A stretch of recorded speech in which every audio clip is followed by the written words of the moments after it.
Carver, who we were hearing from a moment ago, who's been in Washington all day, and here's his report on the latest events there.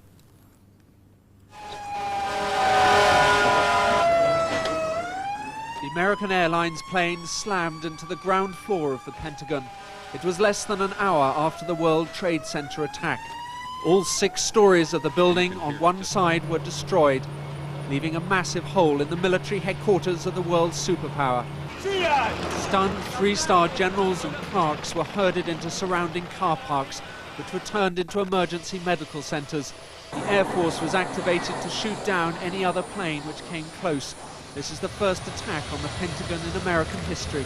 You could tell it was like a suicide bomber, but I'm not saying there was a bomb, but you know, it was a plane. And it just came, it came streaking down and it hit short. It didn't go into the top of the Pentagon. It came like in short, and then everything sprayed up like a fireball sprayed up on the wall. A quarter of an hour later, a 757 crashed into a field close to Camp David, the president's rural retreat. The president himself was hundreds of miles away in Florida, about to talk to some school children, when his chief of staff, Andrew Card, whispered the news to him. Minutes later, he was boarding Air Force One. Instead of returning to Washington, he went to an Air Force base in Louisiana. Make no mistake, the United States will hunt down and punish those responsible for these cowardly acts. I've been in regular contact with the Vice President, Secretary of Defense, the National Security Team, and my cabinet. We have taken all appropriate security precautions to protect the American people. Washington itself has been virtually sealed off from the outside world. Every federal office has been closed, thousands of workers sent home. Even Congress has been evacuated and shut. It's another Pearl Harbor for this country. And I gathered my staff and we calmly held a prayer meeting, and then I told them to go home. Across the country, banks and schools have been ordered to close. Inner cities are deserted. Many parts of the country have declared states of emergency. There is no air traffic over America at present. All planes have been ordered to land at the nearest airport. A nationwide appeal for blood has gone out. In several cities, the phone networks have been frozen. Here on the eastern seaboard, the motorways are clogged with traffic. If it was the terrorists' intention to sow confusion and panic in America, at least on this day, it would seem they succeeded. Tom Carver, BBC News, Washington. And now we join Paddy O'Connell again in New York with the latest news of what's happening there. Paddy. I think, David, what's becoming clear is that this is not over. That is to say, if you look at the pictures of Manhattan, downtown where it happened, the mayor has evacuated part of Lower Manhattan. That will be no surprise. But if you think back a step as to why, it's because buildings remain unstable.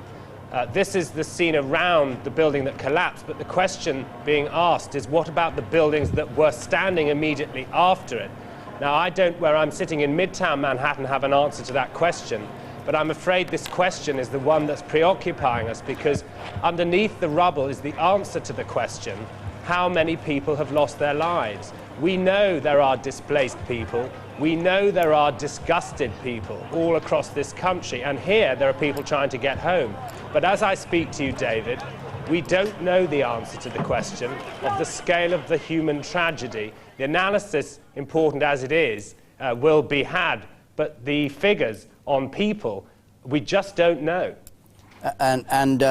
What sort of flow of information is there? You say nothing is really known, but is everybody, is information still coming out from the World Trade Center down there? We have an unconfirmed report of a building collapse. At times like this, you want to hear directly from the city authorities. I passed one of the major hospitals 4 hours ago. They were shouting for blood donations in the street. And about half an hour later, many of us were reporting that they were looking for blood across the city. So it's a very much of an immediate return to the most basic way of communicating in a city of this scale. People are confused as much as they are disgusted. People are dead and people don't know about it. So there is a stoicism here. I would say we would be clinging to the word panic and forgetting that people are getting on with it, clearing it up, and angry. But equally, we are focusing in the attention now on what's under that rubble. And here, the situation on Times Square, I don't know if we can bring you, David, the picture behind me. This was full earlier of people. It's now deserted. This makes me think people are heading home. I'm concluding this because one avenue is shut behind me, 7th Avenue, but this was full of around 500 people 3 hours ago. Where have they gone?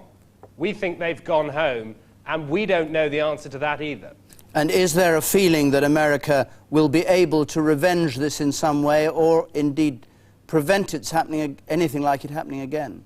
Or are people fatalistic about it?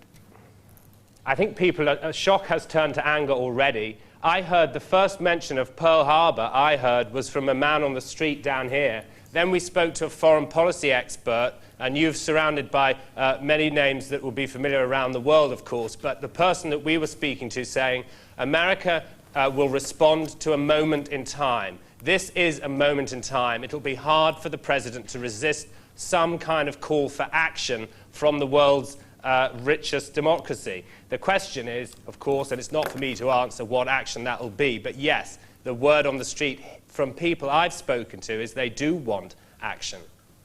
Paddy O'Connor, thank you very much indeed for that report. Well, there have been comparisons between today's events and the impact on the United States of Japan's surprise attack at Pearl Harbor in World War II. We've heard that said several times during this program. The difference is that then there was an enemy. To suffer the shock without knowing who's responsible or how to retaliate creates confusion and panic, which is exactly what the perpetrators of this atrocity intended. September the 11th, 2001, will be remembered as an attack not just on the United States, but on the very concept of a secure and orderly world, an attack on all of us.